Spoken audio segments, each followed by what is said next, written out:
30-second massacre kung tawagin ng ilang grupo ng kabataan ang ginagawa nilang hazing sa kanilang komunidad. Dahil dyan, 10 ang inaresto kabilang na ang ilang menor de edad.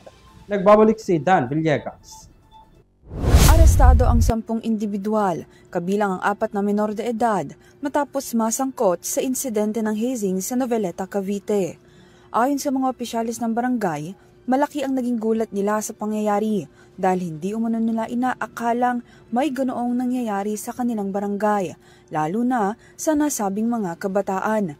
Base sa naging investigasyon ng kapulisan, ang nasabing hazing ay isang initiation rites na tinatawag na 30-second massacre, kung saan bubugbugin ng mga piling miyembro ng nasabing organisasyon ang individual na gustong sumali sa kanilang grupo sa loob ng 30 segundo. Dagdag pa rito, ang nasabing gang ay binubuo ng mga taga-ibang lugar kung saan ang iba rito ay galing pa sa Kawit, Cavite, General Trias at Tansa, Cavite.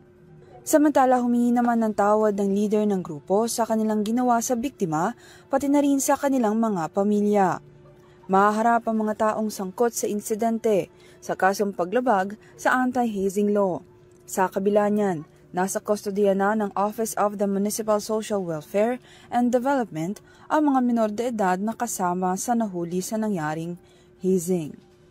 Para sa UrTV News, Dan Villegas sumasaludo sa bawat Pilipino.